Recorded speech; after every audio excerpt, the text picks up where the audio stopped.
120 டெசிபலுக்கு மேல உள்ள ஒலி காதுகளுக்கு கெடுதல் அப்படின்னு மருத்துவ ஆராய்ச்சியில சொல்றாங்க. நம்ம என்னெல்லாம் பேசுறோமோ அதை கிரகிச்சுக்கிற மாதிரி எங்க என்ன பேசுறோம் அப்படிங்கறது நம்மளோட மூளையிலையோ புத்தியிலையோ உதிச்சு சொல்றோமா அப்படிங்கிறது ஒரு அளவுகோல்.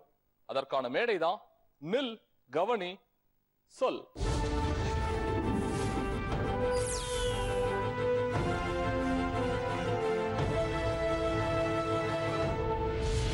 கலர்ஃபுல்லான ஒரு மேடை, அங்கங்க வாத்திய இசை கருவிகளை சுத்தி நினைக்கலாம் என்னடா நடக்க போகுது இன்னைக்கு நில் கவனி சொல்லுன்னு. கேரண்டி என்ஜாய் பண்ணுவீங்க. இன்னைக்கு என்ன பேச போறோம்னா மேடை பாடகர்கள் பத்தி. எதெல்லாம் இசை? எங்க அம்மா சமையல் கட்டுல சாமா உருட்டுற சவுண்ட் கூட எனக்கு இசை கேக்குது. கொத்து புரோட்டா கொத்துவாங்க இல்லையா? அப்படியே ஒரு ஆட்டம் போடலாம் போல தோணும். தாயின் கரவரை இருந்து குழந்தை பிறந்தவனை தத்தி தத்தி நடக்குது பத்தியலா, அது ஒரு இசை தான். கல்யாணத்துக்கு என்ன பாடல்கள் இருக்கு? 2-3 சொல்லுங்க. சிப்பம் ஒன்று சிரிக்க கண்டு ரப்பர் பொம்மை இயக்கம் கொண்டு காதல் ஏதல் செய்யக்கூடாதோ. மசாலா கம்பெனி பல்பல்லா ரசகுல்லா பிஸ்கொத்து கம்பெ என் ஸ்டோரிமா விஜி மண்ண தோளச்ச மனுஷன் தானமா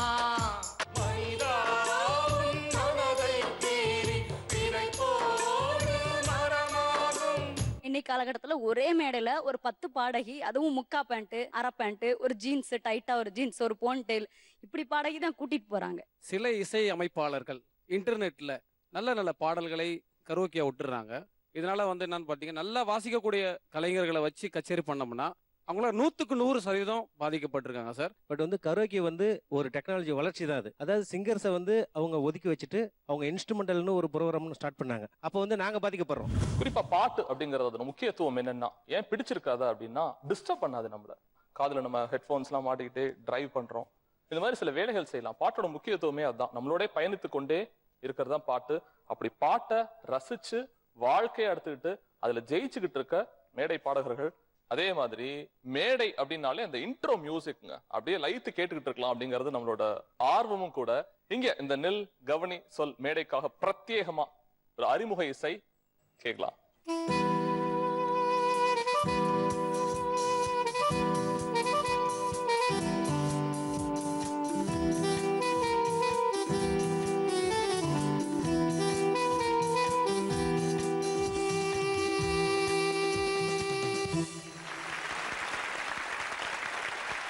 நிறைய ஜாம்பவான்கள் இருக்காங்க.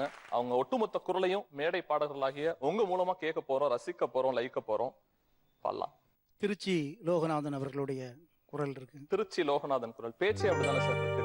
ஆசையே அலை போலே நாமெல்லாம் அதன் மேலே ஓடம் போலே ஆடிடுவோமே வாழ்நாளிலே. வேற யார் இருக்கா? பி சுசிலாமா. உட்காருங்கம்மா. பி சுசிலாமா. உங்க பேர் என்ன? நெல்லை ஆர் கஸ்தூரி திலகம். சிட்டுக்குருவி முத்தம் கொடுத்து சேர்ந்திட கண்டேனே, செவ்வானம் கடலினிலே கலந்திட கண்டேனே.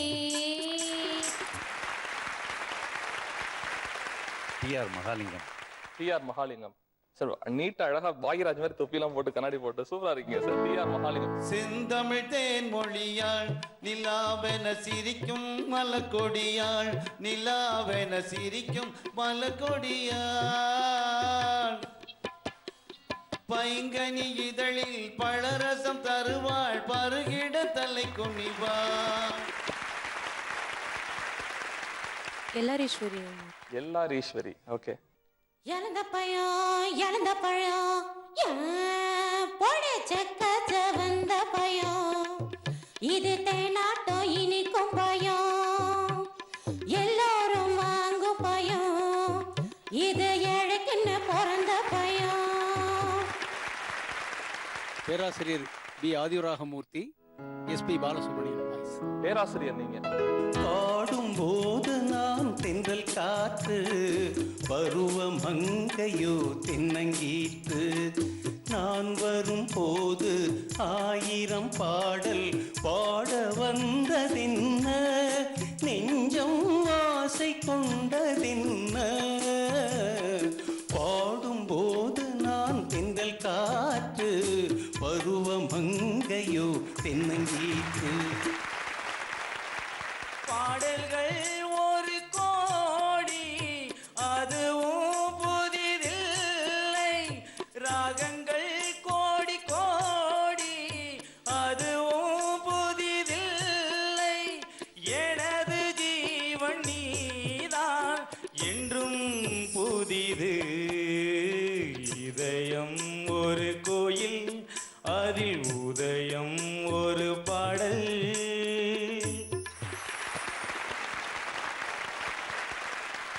மேடையில இத்தனை ஜாம்பவான்கள் இருக்காங்க, அதுக்கே மிகப்பெரிய கைத்தட்டு. சந்தோஷமா இருக்கு.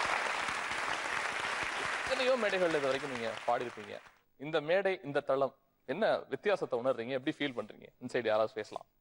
ஒரு பர்டிகுலரான கச்சேரிக்கு பார்த்தீங்கன்னா 2 சிங்கர் 4 சிங்கர் தான் வருவாங்க. இங்க ஒரு 40 சிங்கர் வந்திருக்காங்க. அது சந்தோஷமா இருக்கு. சூப்பருங்க. 40 சிங்கர் வந்திருக்காங்க, சந்தோஷமா இருக்கு. இந்த பக்கத்துல இருந்து நம்ம கச்சேரி நடத்தினோம்னா ஒரு 1000 பேர் 2000 பேர் இருப்பாங்க ஆடியன்ஸு. ஆனால் பல கோடிக்கணக்கான மக்கள், நூற்றுக்கணக்கான நாட்டுக்கு இந்த ப்ரோக்ராம் போகுது. எங்களுக்கு அந்த வாய்ப்பை கொடுத்த ஜீ தமிழ் டிவிக்கு ரொம்ப நன்றி. எப்படி எப்படி உணர்றீங்க இதை? சார் முதல்ல நான் அந்த ஜீ தமிழ்காரங்களுக்கு நன்றி சொல்லிக்கிறேன். எத்தனையோ டிவியில் பாடியிருக்கிறேன், பேசியிருக்கிறேன். ஆனால் அதிலெல்லாம் கிடைக்காத சந்தோஷம் இது இருக்குது. ஏன் தெரியுமா? இப்படி ஆர்கெஸ்ட்ராவில் தமிழ்நாட்டில் அத்தனை பேர் கூப்பிட்டுருக்கீங்களே. எல்லாமே இசைதான். காற்று மாதிரி இசை வியாபித்து இருக்கு. மேடை பாடகர்கள் நீங்க உங்க வாழ்க்கையில எதை இசையா பாக்குறீங்க? எந்த சத்தத்தை இசையா பாக்குறீங்க சொல்லலாம். குயில் வந்து அப்படிங்கும், அது அப்படின்னு கூவும். அப்படி கூவும் பொழுது அது கேட்கும் போது நமக்கு இசை அமைக்கணும்னு ஒரு எண்ணம். நல்லா இருக்குங்க, நல்லா இருக்கு. எப்படி இசையா பாக்குறீங்க? கடல் அலையின் சத்தம் வந்து எனக்கு இசையா தோணுது. குட். கடல் அலையோட சத்தம் இசை. எங்க அம்மா சமையல் கட்டுல சாமான் உருட்டுற சவுண்ட் கூட எனக்கு இசை கீழே போட்டாங்கன்னா குடுகுடுன்னு ஓடி போய் பார்ப்பேன், அவங்க விழுந்துட்டாங்களா இல்ல சாமா விழுந்துச்சானே நிகழ்ச்சி முடிச்சுட்டு போங்க, உங்களை உருட்ட போறாங்க, அங்க போய் மானத்தை வாங்குறியா அப்படின்னு சொல்லிட்டு. எதெல்லாம் இசை? எதெல்லாம் இசை? குழந்தையின் அழுக்குரல் கூட ஒரு இசை தான். Wow sir. அப்புறம் எனக்கு கொத்து புரோட்டா எனக்கு பிடிக்காது, ஆனால் அந்த கொத்து புரோட்டா கொத்துவாங்க இல்லையா, ஒரு அது ரொம்ப நல்லாவே இருக்கும். அப்படியே ஒரு ஆட்டம் போடலாம் போல தோணும். குழந்தையின் மழலை சொல், அந்த மழலை சொல்லை விட இதுவும் நமக்கு இனிமையானது. அது தனி இசை. இசை இந்த மாதிரி நான் கேட்கிறேன், இசையை என்ன வடிவத்துல நீங்க பாக்குறீங்க? எது உங்களுக்கு இசையா தெரியுது? தேடி தேடி அலைந்தாலும் மீண்டும் அமர முடியாத ஒரு சிம்மாசனம் தாயின் கருவறை. தாயின் கருவறையிலிருந்து குழந்தை பிறந்தவனை தத்தி தத்தி நடந்தது பத்தியலா, அது ஒரு லயத்தோட, அது ஒரு இசைதான். ராவணன் மாதிரியான ஒரு சிறந்த பற்றாளன் யாரும் கிடையாது. ராவணனோட தவம் தான் எக்கச்சக்க வலிமைகளை வந்து சிவன் இருந்து வாங்கிட்டாரு அப்படின்னு காவியங்கள் இருக்கு. அவர் பக்கத்துல கொண்டு போயிருக்கு. அந்த இசை தான் அவரை வந்து பக்கத்துல கொண்டு போயிருக்கு. அந்த மாதிரி கடவுள் பாடல்கள் எப்பவுமே, உதாரணத்துக்கு ஒரு ஆண்டாள் கிருஷ்ணனை பார்த்து பாடினதா இருக்கட்டும், தேவாரம் இருக்கட்டும், திருவாசகமா இருக்கட்டும், எல்லாமே கடவுளை துதிபாடுகின்ற பாடல்கள். அது மாதிரி என்னென்ன பாடல்கள் இருக்கு? சிவ சத்யாயுத்தோ யதி பவதி சக்த பிரபவித்தும்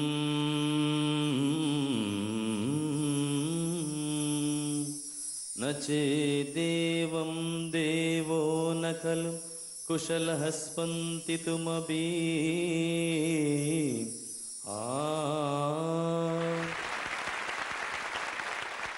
ஆடுகின்றானடி தில்லையிலே, அதை பாட வந்தேன் அவன் எல்லையிலே. திங்களும் ஆட சூலமும் ஆட, திரிச்சடை மீதொரு கங்கையும் ஆட. ஆடுகின்றானடி தில்லையிலே. திருப்பரங்குன்றத்தில் நீ சிரித்தால் முருகா, திருத்தணி மலை மீது எதிரொலிக்கும். திருப்பரங்குன்றத்தில் நீ சிரித்தால் முருகா, திருத்தணி மலை மீது எதிரொலிக்கும். திருச்செந்தூரில் நீ வேலாடும், உன் திருப்புகழ் பாடியே கடலாடும். திருப்பரங்குன்றத்தில் நீ சிரித்தால் முருகா, திருத்தணி மலை மீது எதிரொலிக்கும். கடவுள் கிட்ட போற மாதிரியான பாட்டு தான். நீங்க எல்லாமே சினிமா பாட்டு தான் நல்லா பாடுவீங்கன்னு பார்த்தா உங்களோட பிரேயஸை இந்த மாதிரி தான் ஆரம்பிச்சிருப்பீங்க. ஆனா என்ன, இந்த மேடையில தான் நிறுத்தும், நான் இந்த மாதிரியான ஒரு பணி தான் செய்ய போறேன், இந்த கலைக்குள்ளதான் நான் வரப்போறேன் அப்படிங்கறதெல்லாம் நிறைய பேசலாம். ஏன்னா மேடை பாடகர்கள் கிடைப்பது அரிது, அவங்கள பேச வைக்கிறது அரிதினும் அரிது அப்படின்னு நினைக்கிறேன் நானு. நிறைய பேசலாம். வெல்கம் பேக் டு நில் கவனி சொல். நேரத்துல 2 சிறப்பு விருந்தினர்கள் நம்மள்ட்ட வந்திருக்காங்க. வாழ்க்கையவே பாட்டா, பாட்டே வாழ்க்கையா வச்சிருக்க மரண கானா விஜய் அவர்கள். வணக்கம் சார். உங்க வாழ்வியலே பாட்டு தான், நிஜமா நிறைய பேசலாம். அடுத்து பாடகர்கள் ஓகே, பாடகர்களுக்கான மேடை அமைத்து கொடுப்பது அப்படிங்கிறது சால சிறந்தது. பாடகர்களை நீங்க ஹெல்ப் பண்ணி மேடை தூக்கி விடுறீங்க. லக்ஷ்மண் ஸ்ருதி அவர்களோட லக்ஷ்மண் வந்திருக்காங்க சார். வணக்கம். விஜய் சார் உங்கள்ட்ட தான் வரும்னு நினைக்கிறேன். இவங்களாம் மேடையில பாடுறாங்க, ஆனா வாழ்க்கையை பாட்டா படிக்கிற வண்ணம் எப்படி பாக்குறீங்க இந்த மேடையை குறிப்பா? எனக்கு அவங்களுக்கு வேணா என்ன பார்க்கறதுல வேணா அது புதுசா இருக்கலாம். எனக்கு சகோதரர்களாக பார்க்க தான் எனக்கு விருப்பம். வெரி குட், சந்தோஷம். வாழ்க்கையில பாடுறவர் அவரு, பாடகர்களுக்கு வாழ்க்கை கொடுக்குறவர். இந்த தளத்தை எப்படி சார் பாக்குறீங்க? நிறைய வாய்ப்புகள் கேட்பாங்க. அது ஒரு 2 மாசத்துக்கு ஒரு முறை எங்க அலுவலகத்துல ஒரு ஆடிஷன் மாதிரி வச்சு செலக்ட் பண்ணுவேன். அதுல யாராவது ஒரு எஸ்பிபி சார், ஒரு ரஹ்மான் சார், ஒரு ஹரிஹரன், ஒரு சங்கர் மாவா, இது மாதிரி யாருன்னா ஒளிஞ்சு அவங்க மிஸ் ஆகிடக்கூடாது அப்படின்றதுக்காக அவங்களுக்கு ஆடிஷன் வச்சு ஒரு நாள் கிட்டத்தட்ட ஒரு 10 மணி நேரம் ஆனாலும் அதில் யாராவது ஒருத்தரை செலக்ட் பண்ணி அதில் கொண்டு வரதுக்கு ட்ரை பண்ணுவேன். எங்கள் ட்ரூப்பில் இருக்கிற விட அதிகமான திறமை மிக்கவங்களை தான் அங்கே வீட்டுக்கே நான் தேடி போய் கூப்பிட்டு வந்துடுவேன். ஓகே. வாலி சாரோட ஒரு அழகான வார்த்தை இருக்கு, ஊக்குவிப்பவர்கள் ஊக்குவித்தால் ஊக்குவிற்பவன் கூட தேக்கு விற்பான். இது வாலி சாரோட ஒரு அழகான வார்த்தை. நீங்க அதான் செய்றீங்கிறது தெளிவா தெரியுது. உங்கள்ட்ட தான் வரலான் இருக்கேன். எந்த இடத்துல நான் இந்த ப்ரொஃபஷன்ல தான் இருக்க போறேன், உங்க வாழ்க்கையில எந்த இடத்துல அது நடந்துச்சு, சுவாரஸ்யமா சுருக்கமா ப்ளீஸ் சொல்லுங்களேன். நான் பியூட்டிஷியன் தான். சாதாரணமாகவே அழகு பண்ணுறது ஒரு கலையான விஷயம். அழகு பண்ணிக்கு வரவங்க என்ன பண்ணுவாங்கன்னா, ஏதாவது அவங்களுக்கு பிடிச்ச மெலடி சாங் போட சொல்லிட்டு தான் அழகு பண்ண சொல்லுவாங்க. சாங்கு கேட்டுட்டு அவங்க அழகு பண்ணிட்டு போகும்போது அதில் அவங்களுக்கு இரட்டிப்பான சந்தோஷம் கிடைக்குதுங்கிற ஒரு உண்மையை நான் புரிஞ்சுக்கிட்டேன். அதனால் இசைத்துறை நம்ம கால் பதிக்கிறதுக்கு எனக்கு காரணமாக இருந்ததை விட சாதிக்கணுங்கிற வெறித்தனத்தை உண்டு பண்ணது, நான் செய்கிற ஒர்க்கு கூட இந்த இசையை சேர்ந்து செய்யும்போது கிடைச்ச அந்த அனுபவம் எனக்கு ரொம்ப பிரமிப்பாக இருந்தது. அதனால தான் கேட்கிறேன், வாழ்க்கையோட சம்பந்தப்பட்டது ஷார்ட் அண்ட் ஸ்வீட்டா அப்பதான் சார் நான் எவாலுவேட் ஆனேன். அப்பதான் நான் ஒரு பாடகர் அப்படின்னு முடிவு பண்ணேன். அப்பதான் இசை என் வாழ்க்கையில இருக்குங்கிறத முடிவு பண்ணேன். எந்த தருணம் அது? சின்ன வயசுல 6th ஸ்டாண்டர்ட் படிக்கும்போது எனக்கு ஏற்பட்டது அந்த உணர்வு. அதுக்கு முன்னாடி எந்த காம்படிஷன்லையும் நான் கலந்துக்கிட்டதும் இல்லை, ஒரு பரிசும் வாங்கினதே கிடையாது. பாட்டு போட்டி எங்கள் பாரதியார் காம்படிஷனில் நடத்தும் போது நானே அந்த ஒரு அபிப்பிராயமும் இல்லை நம்ம ஜெயிப்போம் அப்படின்லாம். அதில் பாடும் போது எனக்கு ஃபர்ஸ்ட் ப்ரைஸ் கிடைச்சிது. ஸோ அதுலேருந்து நமக்கு பாட்டு வரும் அப்படின்னு அதுலேருந்து ஒரு ஈடுபாடு இருந்தது, கற்றுக்கணும்னு தோணுச்சு. ஒரு சம்பவம் நிச்சயமா வாழ்க்கையில் நடந்திருக்கும் எல்லாருக்குமே. அப்பா நமக்கான இடம் இதாண்டான்னு சொல்லுங்க கதிர். நான் 9th ஸ்டாண்டர்ட் படிக்கும்போது திருநெல்வேலியில் ஆலங்குளம் சொல்லிட்டு ஒரு ஊர், அது என்னுடைய சிஸ்டரோட ஊர். அங்கே மாலதி மேடம் ஒரு பாட்டு பாடினாங்க. அவங்க ரொம்ப சின்ன பொண்ணாக இருந்தாங்க. அப்போது அந்த 1ஆம் படி எடுத்து உறவரமா அந்த பாட்டு, அது இன்னும் எனக்கு பசுமையான ஞாபகம் இருக்குது. அந்த நிகழ்ச்சி ரொம்ப ரொம்ப அருமையாக இருந்துச்சு. ஸோ அப்போ எனக்கு இன்னும் அது உந்துதலை உண்டு பண்ணுச்சு. எனக்கு இது இசைத்துறையில் வரணும் அப்படின்ற ஒரு ஆர்வத்தை உண்டு பண்ணுச்சு. ஓகே. எல்லாரும் சொன்னாங்க இதில் இன்ட்ரெஸ்ட் இருக்கிறதுனால தான் வந்தேன் அப்படின்னு சொல்லிட்டு. நான் வறுமையின் காரணமாக தான் வந்தேன் இதில். ஏன்னா எனக்கு படிப்பு கிடையாது, சம்பாதிக்கணுன்ற நோக்கத்தில் தான் வந்தேன். அப்போ ஸ்டார்டிங்கில் இசைனா என்னன்னு தெரியாதப்போ லக்ஷ்மண் சார் அவங்க ஸ்ருதியில் தான் போய் ஜாயின் பண்ணேன். அங்கே தான் போய் நான் மியூசிக் கற்றுக்கினது. ஒரு 5 வருஷம் அங்கே தான் இருந்தேன். அங்கேருந்து கற்றுக்கிட்டு இப்போ வெளியே பாடிக்கிட்டு இருக்கேன். முறைப்படி சங்கீதம் கற்றுக்கிட்டவங்க யார்? அந்த சங்கீதத்தை முறைப்படி கற்றுக்கிட்டவங்க 1 2 எண்ணிக்கையில் ஆகுது. இங்கே நல்லா தூக்கலாமே. கொஞ்சம் தான். கொஞ்சம் தான். எப்படி? ஓகே. எவ்வளோ தேவை சார் முறைப்படியான சங்கீத மேடை பாடகர்களுக்கு? எவ்வளோ தேவை? ஜானி டெம்லோன்ட்டு மவுண்ட் ரோட்ல மெட்ராஸ்லேயே அவர்கிட்ட மட்டும்தான் சவுண்ட் சிஸ்டம்ல இருந்து இன்ஸ்ட்ருமெண்ட்லாம் வாடகை. அப்போது அந்த வாடகை கொடுக்குறவர் என்ன சொன்னார், நான் 10 வருஷம் அதுக்கப்புறம் ஃப்ரெண்ட்ஷிப் ஆகி அவர்கிட்ட அடிக்கடி பேசும்போது அவர் சொல்லுவார், நம்ம ஊரில் எல்லாருமே காதில் கம்மல் போட்டுருவாங்க, இங்கே ஒரு வளையம் போட்டுருவாங்க, ஒரு டை கட்டிப்பாங்க, பேண்ட் கிழிச்சு விட்டுப்பாங்க, ஷூ வேற வித்தியாசமாக போடுவாங்க. இந்த மாதிரி அதாவது ஃப்ளோரசன்ட் ஷூ அந்த மாதிரிலாம் போட்டுப்பாங்க, எல்லாம் பண்ணிப்பாங்க. மியூசிக்கில் எவ்வளோ லெவல் இருக்கிறாங்க அப்படின்னு பார்த்தீங்கன்னா இதெல்லாம் போட்டுக்கிட்டு அதுக்கப்புறம் தான் கற்றுக்க போவாங்க. வெளிநாட்டில் என்னென்னா எல்லாத்தையும் கற்று முடிச்சுட்டு அவன் ஸ்டேஜ் ஏறி அச்சீவ் பண்ணும்போது தான் தான் யாரு அப்படின்னு காமிக்கிறதுக்காக ஒரு கம்மல் போட்டுப்பான். முதல்ல நம்ம ஊர்ல எல்லாரும் ஃபர்ஸ்ட் இப்போ நீங்க எவ்வளவு பேர் முறைப்படி சங்கீதம் கத்துருக்கீங்க அப்படின்னு கேட்ட உடனே குறைஞ்ச நபர்கள் தான் நம்ம மேடை பாடல்கள் எல்லாமே கை தூக்குறோம். அதுக்கு என்னன்னா மேடையில ஏறின உடனே எல்லாருமே நமக்கு முதல்ல கைத்தட்டல் வந்த உடனே அதோட ஒரு லெவல் ரீச் ஆயிட்டோம் நம்ம நினைச்சிடுறோம்.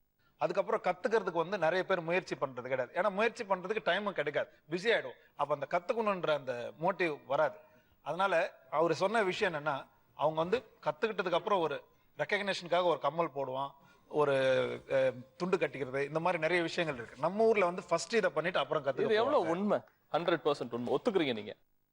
ஏன் முறைப்படி கத்துக்க தவிர்த்தீங்க? கத்திருந்தா ஒருவேளை சினிமா அதுன்னு பெரிய ஜேர்னல் போயிருக்கலாம். அது பார்த்தீங்கன்னா சார், இந்த லைனுக்கு நாங்கள் வரும்பொழுது எங்களுக்கு 25 வயசுலேருந்து 28 வயசு. அதுக்கு மேலே கற்றுக்கக்கூடிய வாய்ப்பும் குடும்ப சூழ்நிலையும் இல்லை. அதனால தான் என்னுடைய பையனை ஒரு மணிக்கு 300 ரூபாய் பணம் கட்டி பியானோ கிளாஸ் கற்றுக்க அனுப்புகிறோம். நம்ம விட்டதை நம்ம பிள்ளை சாதிக்க வைக்கணுங்கிறதால தான் இப்போ பிள்ளை அனுப்ப வைக்கிறோம்.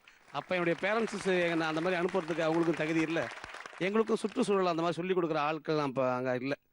இப்போது நிறையா டெவலப்மெண்ட்டில் பையனை ஒரு பெரிய லெவலில் வேர்ல்டு ஃபுல்லாக பார்க்குற அளவுக்கு அவனை பெரிய ஆள் ஆக்கணுங்கிறதால தான் என் சக்திக்கு 1 மணி நேரத்துக்கு 300 ரூபாய் கட்ட முடியாது, இருந்தாலும் என் உழைப்பில் ஒரு பகுதி அவனுக்காக ஒதுக்கணுன்றதான் ஆயிடுச்சு. அவன் நல்லா பாடுவான். Very good very good. கத்துக்கிட்டவங்க நான் அந்த ஸ்டேஜுக்கு போகணும் முயற்சி பண்ணிருக்கீங்களா? தொடர்ந்து முயற்சி செஞ்சுட்டே இருக்கிறேன். ஒரு திரைப்படத்தில் மட்டும் ஒரு பாடலுக்கு ஒரு வாய்ப்பு கிடைச்சிது. ஆனால் 25 வருஷம் கழிச்சு கிடைச்சிருக்குது. அது விரைவில் அந்த படம் வர இருக்கிறது. என்னுடைய முயற்சிக்கு அது வந்து கிடைச்ச வெற்றியாக நினைக்கிறேன். கத்துக்கிட்டவங்க நான் இதெல்லாம் சாதிக்கணும், இப்போ அவர் சொன்னார்ல அதே மாதிரி தான் அந்த லெவல் போயிருக்கீங்களா? நான் சாதிக்கணும்னு ஆசைப்படுறேன். அது திரைத்துறையா இருக்கலாம், அல்லது பெரிய கச்சேரிகளா இருக்கலாம், சாரோட நிகழ்ச்சிகளா இருக்கலாம். புதுக்கோட்டையிலிருந்து சரவணன்ட்டு ஒரு படம், அது தெலுங்குல டப் பண்ணாங்க. அதில் யுவன் சங்கர் ராஜா தமிழில் பாடியிருப்பார் ஒரு மெலோடி சாங், அது நான் தெலுங்குல பாடினேன். அந்த ஒரு வாய்ப்பு கிடைச்சது மியூசிக் படித்ததுனால.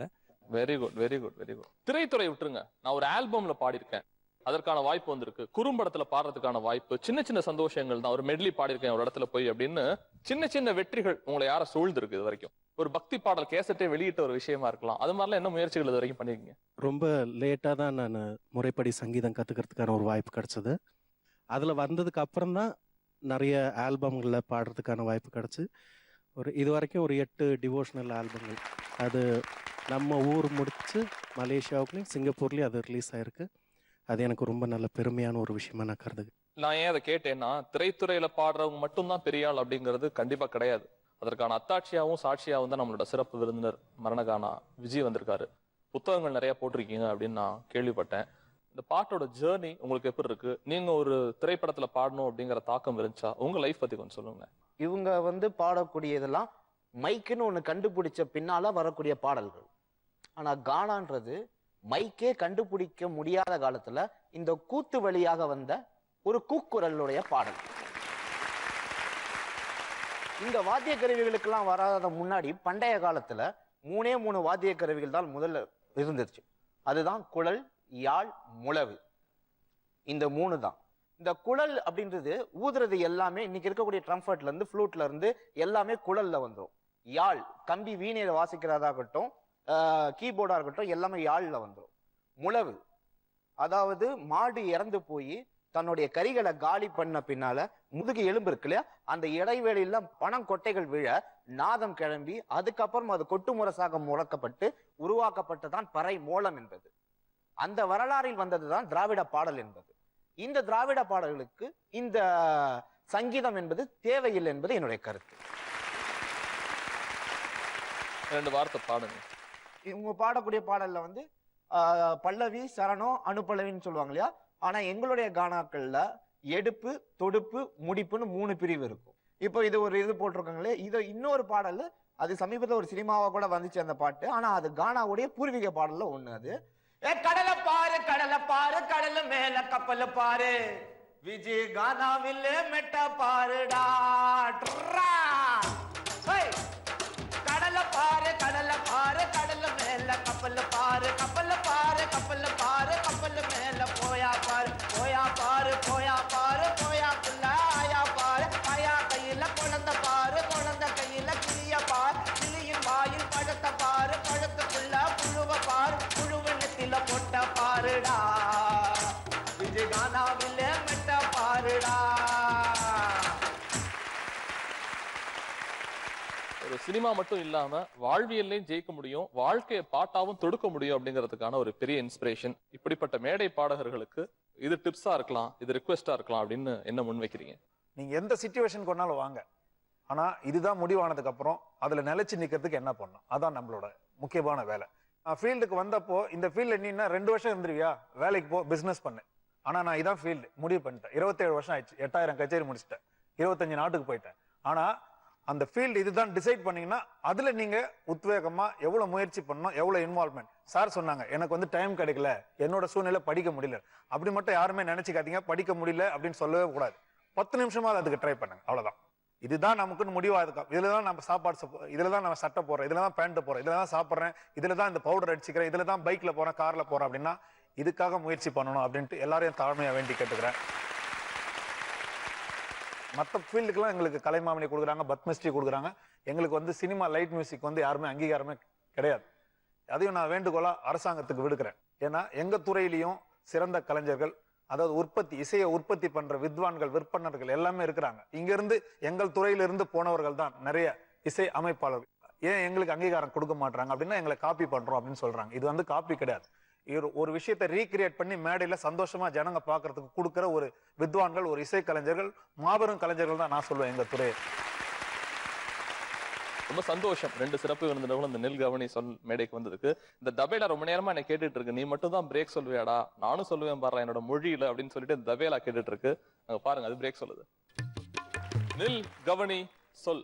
இசையும் இசை சார்ந்த வாழ்க்கையும் குறிப்பா ஒவ்வொரு மேடையிலையும் ஏறி பாடுற மேடை பாடகர்கள் இந்த நெல் கவனி சொல் அப்படிங்கிற ஒரே மேடையில அணிதிரண்டு நிக்கிறாங்க. உணர்வுகள் பிரதிபலிச்சுட்டு இருக்காங்க. இந்த நேரத்துல ஒரு சிறப்பு விருந்தினர் நம்மள்ட்ட வந்திருக்காரு. ஆட்டோகிராஃப் படத்து மூலமா மிக பிரபலமானவர். அது மட்டும் இல்லாம கின்னஸ் ரெக்கார்ட்ஸ் எல்லாம் பண்ணிருக்காரு. இந்த அரங்கத்துக்கு கோமகன் சார் அவர்களை வரவேற்கிறோம்.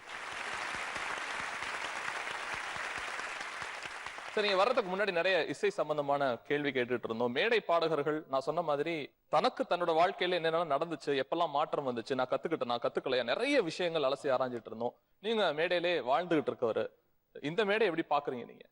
முதலாவதாக ஜி டிவி நேயர்கள் அனைவருக்கும் இங்கிருக்கின்ற நமது அத்துணை இந்த இசை குடும்பத்தின் அனைவரின் சார்பாக எனது முதற்கண் வணக்கத்தை தெரிவித்துக் கொள்கிறேன். நாங்கள் எத்தனையோ மேடைகளில் ஏற்கனவே சொன்னது போல பாடியிருக்கோம். ஒரு 3000 நிகழ்ச்சிகளுக்கு மேல் நான் நடத்திருக்கிறேன் இசை கச்சேரியை. பட் அந்த மேடைலாம் ரசிகர்களுக்காக நாங்கள் பாடின மேடைகள் அது. ஆனால் இன்று எங்களுக்காக நாங்கள் ஏறுகின்ற முதல் மேடை இதுதான் என்று நினைக்கின்றேன். நான் பிறவியிலே 2 கண்களை இழந்திருந்தாலும் என் வாழ்க்கையை வந்து இசையால் கடவுள் கொடுத்த ஒரு வரம் என்று சொல்வார்கள். அது போல இசையை வைத்துக்கொண்டு நான் வாழ்விலே ஒரு நிலையை அடைந்தேன் என்று சொல்லலாம். முக்கியமாக நீங்கள் சொன்னது போல ஒவ்வொரு பூக்களுமே நம்பிக்கை என்பது வேண்டும் நம் வாழ்வில், லட்சியம் நிச்சயம் வெல்லும் ஒரு நாளில், மனமே மனமே நீ மாறிவிடு, மலையோ பனியோ நீ மோதிவிடு என்ற அந்த வாக்கியத்தை கொடுத்த ஒரு அற்புதமான பாடல் மூலம் உலகத்திற்கு நாங்கள் வெளிச்சம் போட்டு காண்பித்து கொடுக்கப்பட்டோம் டைரக்டர் சேரன் சார் அவர்கள் மூலமாக. ரொம்ப உத்வேகமான பாட்டு. நிறைய ஊர்கள்ல ஒரு ஸ்லோகனாவே, பிரேயராவே, நம்பிக்கை ஊட்டக்கூடிய ஒரு பாட்டா, தாய்ப்பால் மாதிரி அந்த பாட்டு இருந்திருக்கு அப்படிங்கறது மறுக்க முடியாது. சார் அதுல தோன்றி பார்த்திருப்பாங்க, நீங்களாம் நிச்சயமா அவரை கவனிச்சிருப்பீங்க. ஒரு 4 வரி அந்த பாட்டு. லட்சியங்கள் கண்ணோடு, லட்சியங்கள் நெஞ்சோடு, உன்னை வெல்ல யாரும் இல்லை, உறுதியோடு போராடு.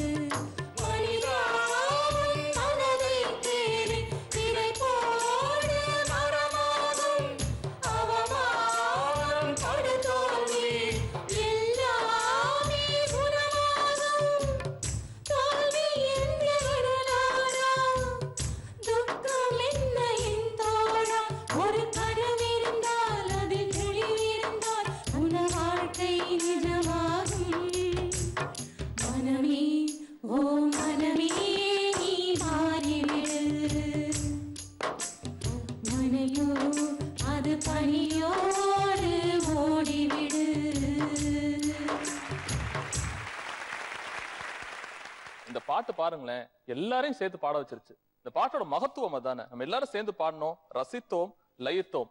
ஒரு வார்த்தை எனக்கு ரொம்ப பிடிக்குங்க. என்னன்னா, வைரமுத்து சொன்னது, விரல் விழுந்துருச்சுன்னு கவலைப்படாத, நகம் வெட்டுற நேரம் மிச்சம் நினைச்சுக்க. இதை விட தன்மானத்தையும், இதை விட ஒரு ஒரு பகிரங்கமாக ஒரு தன்னம்பிக்கையும் ஊட்டக்கூடிய பாட்டா தான் நான் அதை பாக்குறேன். ஒரு வரியோட ஒரு மொத்த சாயலா தான் பாக்குறேன். சார், எங்களுக்கு எல்லாம் எனர்ஜி கொடுத்ததுக்காக முதல்ல உங்களுக்கு ஒரு பெரிய தேங்க்ஸ். இங்க மாம்பழத்துக்கு ஒரு சீசன் இருக்கு, கொய்யாக்கு ஒரு சீசன் இருக்கு, குறிப்பா மேடை பாடகர்களுக்கு என்ன சீசன் இருக்கு? நான் இங்கேயே ரொம்ப நேரமா கேட்கறேன், நீங்க எல்லாம் திட்டிட்டு இருக்காங்க. சோ இங்கே கேட்டு நான் வரேன். சொல்லுங்க, என்ன சீசன் இருக்கு முதல்ல? கோயில் விசேஷம் அப்படி பார்த்தீங்கன்னா வந்துட்டு ஆடி மாதம் ரொம்ப பிஸியாக இருக்கும் சார். ஆடி மாதம்ன்றது தூக்கன்றதே இருக்காது எங்களுக்கு. கச்சேரி வந்துட்டு அவ்வளோ பிஸியாக இருக்கும். அதே மாதிரி மற்ற காலகட்டங்களில் பார்த்தீங்கன்னா கல்யாண கச்சேரி அந்த மாதிரி விஷயங்கள் நிறையா இருக்கும். சித்திரை வைகாசியில், நவம்பர் டிசம்பரில் கச்சேரியே இருக்காது. ஏதாவது கரும்புட்டை போகலாமா, இல்லை வந்து கொளுத்து வேலைக்கு போகலாமா, நிலைக்கு வந்துடுவாங்க இசைக்காரங்க எல்லாரும். அது உண்மையான விஷயம், உங்க பகிரமாக ஒத்துக்கணும். என்ன காரணம், ரொம்ப கஷ்டமான ஒரு சூழ்நிலையாக இருக்கும். இந்த 2 மாதம் எப்படா தை பிறந்தா வழி பிறக்கும் அப்படின்ற மாதிரி. ஜனவரி எப்போ எங்களுக்கு 15th ஸ்டார்ட் ஆகும்னு எல்லாரும் வெயிட் பண்ணிட்டு இருப்போம். தை மாதத்தில் நிறைய ப்ரோக்ராம் போகணும் சார். தை மாதத்தில் ஆரம்பிச்சிங்கன்னா கம்பல்சரி ஒரு 20-25 ப்ரோக்ராம் கம்பல்சரி நாங்கள் பிஸியாக இருப்போம். ஈவினிங் மார்னிங் கூட கம்பல்சரி பிஸியாக இருப்போம். அதே போல் கார்த்திகை மாதத்துலேயும் நிறைய பிஸியாக இருப்போம். நான் தீபாவளி சீசன் அந்த என்ட்ரில் கம்பல்சரி கல்யாணம் எல்லாம் பிஸியாக இருக்காங்க. திரைப்படத்துறையில் நல்ல வரிகளோட பாடல்கள் வருதுனாலே எங்களுக்கு நல்ல சீசன் தாங்க. குட். ஒவ்வொரு சீசன்ஸ் இதுக்குன்னு இருக்குது. நீங்கள் சொன்ன மாதிரி சில காலகட்டங்கள் எங்களுக்கு ஓய்வான நேரம் தான். ஆனால் அந்த ஓய்வான நேரங்கள் வந்துட்டு நாங்கள் பயிற்சி எடுத்துக்கிறதுக்காக Very ரொம்ப good. முயற்சி உங்களை பண்ணிட்டு புதுப்பித்துக் இருக்கிற நேரம் அது. கொள்வீர்கள். அதான் உண்மை. உங்களை புதுப்பித்துக் அந்த கொள்வீர்கள். பிஸியாக இருக்கிற நேரங்களில் எதெல்லாம் நம்ம தவறுகள் நடந்திருக்கோம் அப்படின்றத மைண்டில் வச்சுட்டு அதெல்லாம் வந்துட்டு கொஞ்சம் ஒர்க் ஷாப் பண்ணுறதுக்கான நேரங்களாக தான் நாங்கள் எடுத்துக்கிட்டு இருக்கோம். வேற யாராவது கதிர்? குறிப்பா திருமண நாட்கள், முகூர்த்த நாட்கள் எல்லாமே வந்து எங்களை மாதிரி பாடகர்கள் எல்லாத்துக்குமே வந்து திருவிழா தான். கல்யாணம் கதிர் ஆரம்பிச்சு வச்சாரு. கல்யாண சீசன் அப்படின்னு. உண்மையில நீங்க மேடையில பாடுறப்ப அந்த பொண்ணும் மாப்பிள்ளையும் தான் கதாநாயகன் கதாநாயகி. கல்யாணத்துல என்னென்ன மாதிரியான பாடல்கள் பெரும்பாலும் பாடுறது? 100 வருஷம் அது ஓகே. அதை தவிர என்னென்ன பாடல்கள் பாடுவீங்க? அப்புறம் வாராய தோழி வாராயோ அப்படின்னு பொண்ணு வரும்போது அதை கேட்டு பாட சொல்லுவாங்க, கண்டிப்பா அதை பாடுங்க அப்படின்னு. ஸோ நிறைய மேடைகள் இருக்கு நமக்கு. கல்யாண மேடை இருக்கு, கோவில் திருவிழா மேடைகள் இருக்கு, ரசிகன் மன்றம் ஒரு மேடை வைப்பாங்க. இந்த மாதிரி நிறைய மேடைகள் இருக்கு. அவங்கவுங்களுக்கு பிடிச்ச மேடை இருக்கும்ல ஏதாவது ஒண்ணு. கல்யாண கட்சியில் தான். ஏன்னா மெலோடி கேட்பாங்க, நல்லா பாடுறதுனா எங்களுக்கும் ஒரு இன்ட்ரெஸ்டாக இருக்கும். என்ன மெலடினா என்ன பாட்டு பாடுவீங்க? பூங்காற்று உன் பேர் சொல்லு கேட்டேனே இன்று. திருமணம்னோடனே பூங்காற்று உன் பேர் சொல்லணும்னு ஒரு நல்ல லயித்து போன பாட்டு சொன்னார். அந்த மாதிரி கல்யாணத்துக்கு என்ன பாடல்கள் இருக்கு? 2-3 சொல்லுங்க. ஒரே நாள் உனை நான் நிலாவில் பார்த்தது, உலாவும் உன்னிலமைதான் ஊஞ்சலாடுது. என்னோட நேம் பாலாஜி. இப்போ சார் கேட்ட மாதிரி திருமண வீட்டில் வந்து இந்த பாட்டெல்லாம் பாடினா கண்டிப்பாக குழந்தைங்கள்லாம் வந்து அப்படியே வந்து. அவர் பேர் என்ன? ஜூனியர் பாலாஜியா? என் பேர் பாலாஜி, அவர் ஜூனியர், அதனால நான் junior. Okay okay good. Junior junior junior yes boss. இருமனம் கொண்டு திருமண வாழ்வில் இடையினில் நீ ஏன் மயங்குகிறாய்?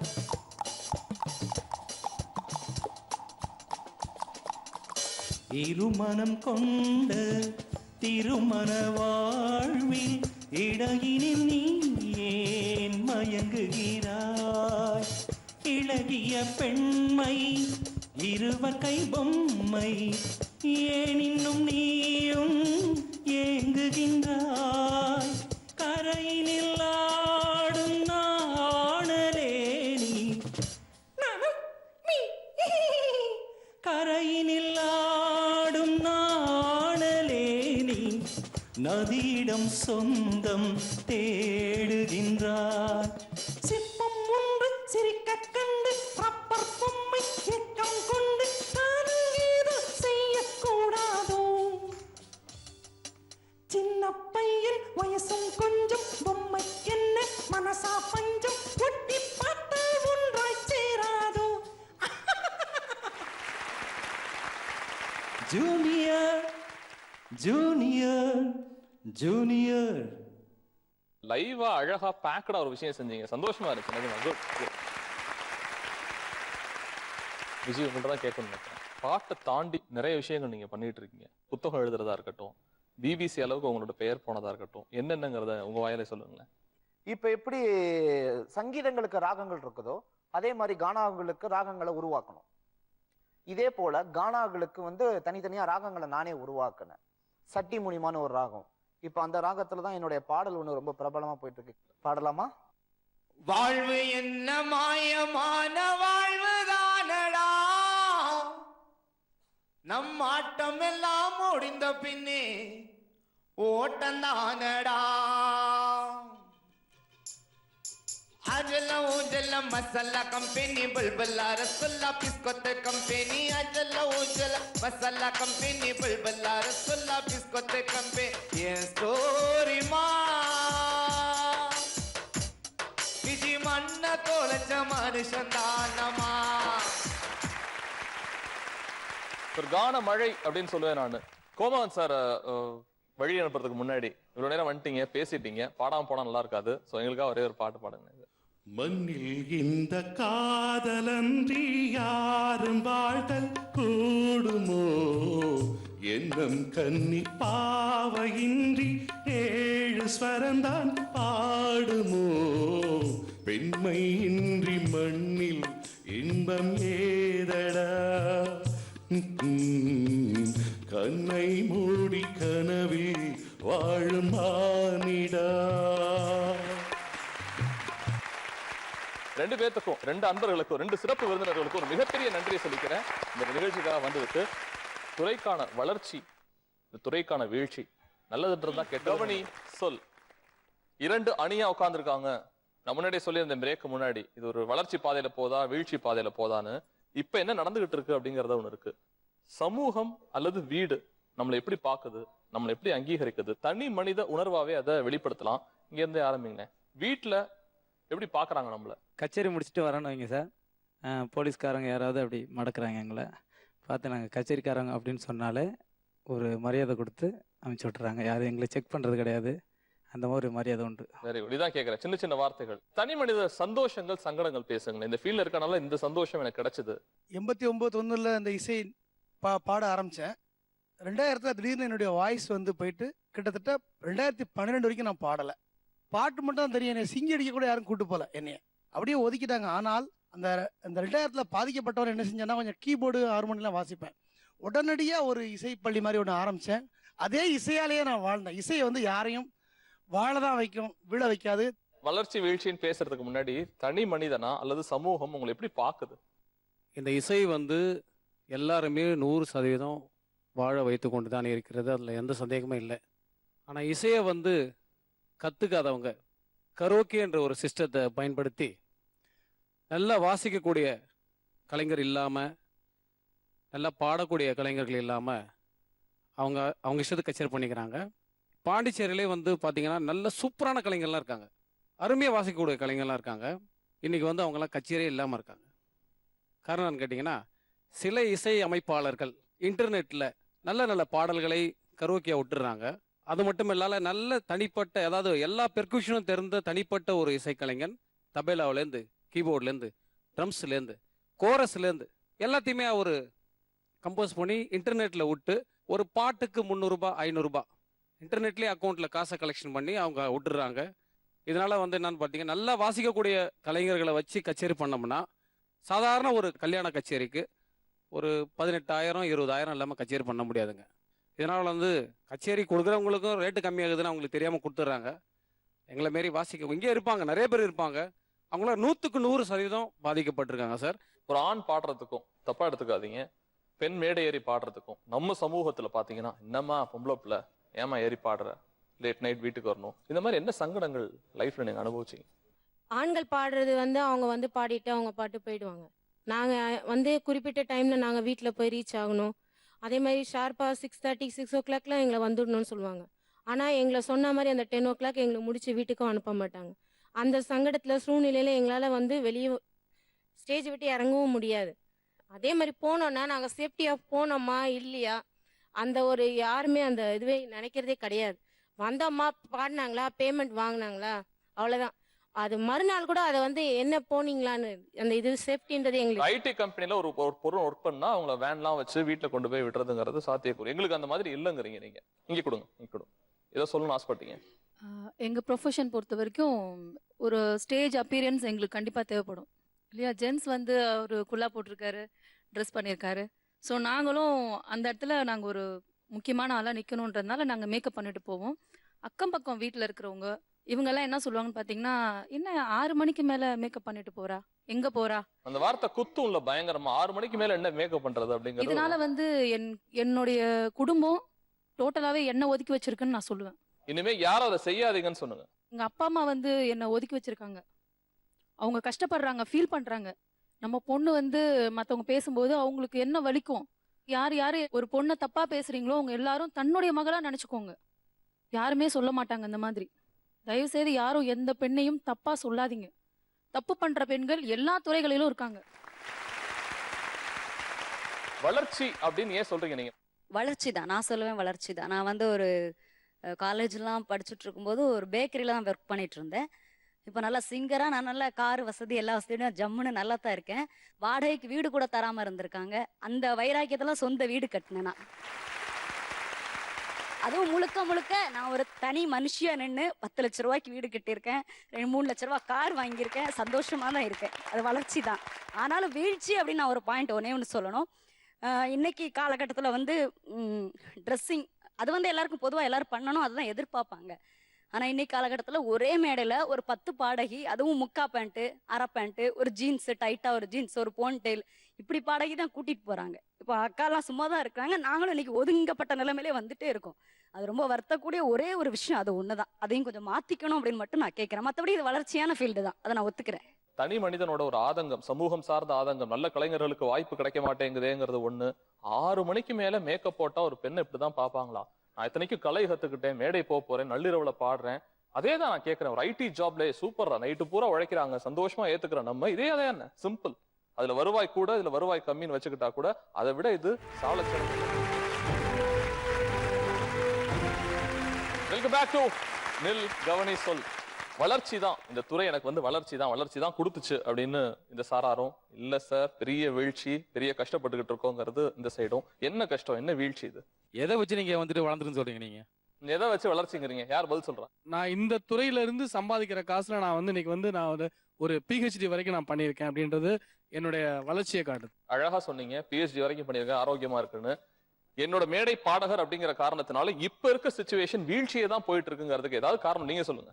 அதாவது ஒரு 15-20 வருடங்களுக்கு முன்னாடி பாத்தீங்கன்னு சொன்னா கச்சேரி வந்து யார் செய்யறாங்களோ அதான் வந்து தேடி வந்து கச்சேரி புக் பண்ணாங்க. அந்த காலகட்டங்களில் பாத்தீங்கன்னு சொன்னா நல்ல இசை கொடுத்தோம் மக்களுக்கு. இப்ப அப்படி இல்ல. என்ன காரணம் அப்படின்னா, சரவண நண்பர் சொன்ன மாதிரி வந்து அந்த -1 ட்ராக் வச்சுட்டு 2 மாசம் வந்துட்டு 3 மாசம் வச்சுட்டு ஒரு ட்ரம் கத்துக்கிற ஒரு கீபோர்டு கத்துற என்ன பண்றான், கச்சேரி போயிட்டு சொல்ற மாதிரி 15,000 20,000 வந்து இருந்தா செய்ய முடியுன்ற கச்சேரியை வந்து 8,000 10,000 செய்யும் போது கண்டிப்பா வந்து பாத்தீங்கன்னா நல்ல இசைக்கலைஞர்கள் வந்து பாதிக்கப்பட்டு தான் இருக்காங்க.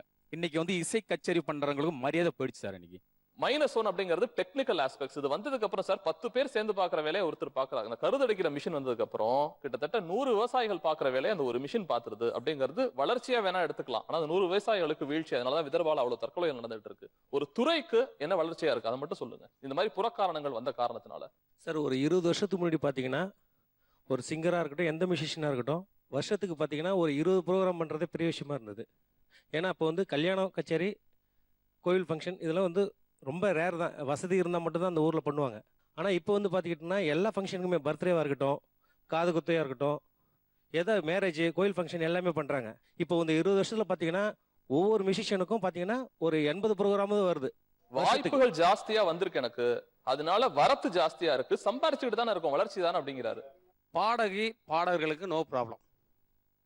டெக்னீஷியன் வந்து வாசிக்கிறவங்களை மட்டும்தான் பாதிக்குதுன்னு நான் சொல்லிட்டேன். இன்னொரு விஷயம், போன வருஷம் ஒரு ஜூன் ஏப்ரலில் ஒரு மிகப்பெரிய பிரச்சனை சார். அரசியல் பிரச்சனை வந்து 144 அப்படின்ற ஒரு சட்டத்தை போட்டு டோட்டலாக பர்மிஷனே கிடையாது ஆல் ஓவர் தமிழ்நாடு ஃபுல்லாக. எனக்கு பார்த்தீங்கன்னா மாதத்துக்கு 20-25 அவுடோர் பண்ணுவேன். 2 அவுடோர் தான் பண்ணேன். இந்த வருஷம் இப்போது தை மாதம் ஒரு 10 கச்சேரி போனோம் சார் நாங்கள். இதனால் வந்து பார்த்தீங்கன்னா கச்சேரி கிடையாது ஒன்று, அப்படியே வர கச்சேரியை சரியான கலைஞர்கள் போய் பண்ணவே இல்லை. ஓகே, நான் கேட்குறேன் அவங்கள்ட்ட. கவர்மெண்ட் நார்ம்ஸாக இருக்கலாம், மற்ற விஷயங்களா இருக்கலாம், வீழ்ச்சி பாதையில் தான் அந்த துறையே போயிட்டு இருக்குங்கிறாரு சார். கரோக்கியை பற்றி அவர் சொன்னார். பட் வந்து கரோக்கி வந்து ஒரு டெக்னாலஜி வளர்ச்சி தான் அது. அதாவது சிங்கர்ஸ், நான் வந்து சிங்கர், அதாவது சிங்கர்ஸை வந்து அவங்க ஒதுக்கி வச்சுட்டு அவங்க இன்ஸ்ட்ருமெண்டல்னு ஒரு ப்ரோக்ராம்னு ஸ்டார்ட் பண்ணாங்க. சிங்கர்ஸே இருக்க மாட்டாங்க சார், வெறும் இன்ஸ்ட்ருமெண்டல் ப்ரோக்ராம் மட்டும் தான் நடக்கும். அப்போ வந்து நாங்கள் பாதிக்கப்படுறோம். அப்போ வந்து டெக்னாலஜி வளர்ச்சியில் வந்து நீங்கள் வந்து பாடுங்கன்னு சொல்லி எங்களை வந்து கரோக்கியில் வந்து ப்ரோக்ராம் அவங்க கேட்கறதுனால தான் நாங்கள் பண்ணுறோம். இந்த துறை வளர்ச்சியை நோக்கி தான் போயிட்டு இருக்கு. எப்படி ரொம்ப கம்மியான ஒரு அமௌண்ட்டில் பண்ணுறதுக்கான ஒரு விஷயம் தான் கரோக்கேன்றது போட்டுன்னு இருக்கிறாங்க. ஒன்று, கரோக்கே இல்லாமல் முழுக்க முழுக்க மேனுவலாகவே ஆர்கெஸ்ட்ரா வச்சு பண்ணக்கூடிய எத்தனையோ ஆர்கெஸ்ட்ராஸ் இருக்குது. நான் வந்துட்டு எவ்வளவோ ஆர்கெஸ்ட்ரா, இப்போ நான் பாடுறதுல 98% ஆர்கெஸ்ட்ராஸுமே மேனுவல் தான். இங்கே இருக்கிற நண்பர்கள் தான் இப்போ இவரோட ஆர்கெஸ்ட்ராஸில் தான் பாடுறோம். இப்போ எத்தனையோ கலைஞர்களுக்கு இருக்காங்க, ரொம்ப பிஸியாக தான் இருக்கிறாங்க. ஏன் அப்படின்னா அவங்க அதில் முழு மூச்சா அதனோட தவறுகள்லாம் திருத்தி கிளியரா பண்ணக்கூடியவங்க இப்பவும் பிஸியா தான் இருக்கிறாங்க. ஒட்டு மொத்தமா இந்த ப்ரொஃபஷனை எப்படி வளர்க்கலாங்கிறதுக்கு ரெண்டு யோசனை சொல்லுங்க. யாராவது யோசனை மட்டும். இந்த வீழ்ச்சியை நம்ம வந்து சீக்கிரம் முறியடிக்கணும்னா, நான் ஏற்கனவே சொன்ன மாதிரி சில மியூசிக் டைரக்டர்கள் மியூசிக் அப்படியே பாட்டை மட்டும் விட்டுட்டு மியூசிக் அப்படியே இன்டர்நெட்டில் கொடுக்கறத தவிர்க்கணும். சமூகம் வந்து இசை கலைஞர்களுக்கு எப்போதுமே வந்து எந்த ஒரு பிரச்சனை இருந்தாலும் அதிகப்படியான வாய்ப்புகளை தர வேண்டும். அப்படி கொடுத்தீங்கன்னா எல்லா இசைக்கலைஞர்களும் நல்லா வருவாங்க. இந்த துறை ரொம்ப ரொம்ப முக்கியமான ஒரு வீழ்ச்சி பாதையில போயின்னு இருக்கு, இல்லைன்னுலாம் சொல்லலை. இதை நம்பி பிழைப்பு நடத்தி கொண்டிருக்கக்கூடிய நம்ம ஒவ்வொருத்தரும் அதுக்கான முயற்சி எடுத்துக்கொண்டாச்சுன்னா கண்டிப்பா வெற்றி பாதையில் போகலாம். எல்லாமே சீப்பான ஐட்டம் கிடைக்குதுன்றதுக்காக காஸ்ட்லியான கம்பெனிஸ் இழுத்து மூடல, மேலும் மேலும் டெவலப் பண்ணிட்டு தான் போறாங்க. அது நல்லா இருக்கு அப்படின்னு மக்களுக்கு தெரிய வந்ததுன்னா அதை நோக்கி தான் போறாங்க. கரோக்கி வேணுமா வேணாமா ஒரு பக்கம் இல்ல, இன்ஸ்ட்ருமெண்ட்ஸ்லாம் எங்களுக்கு வந்து கண்டிப்பா கை கொடுக்கும்னு ஒரு சின்ன விஷயம் சொல்லிதான் இந்த விஷயத்தை முடிக்கணும்ன்றாங்க. என்னன்னா, இசைக்கான சூட்சமம். ஏன் இசை, இசைனா என்ன அப்படின்னு.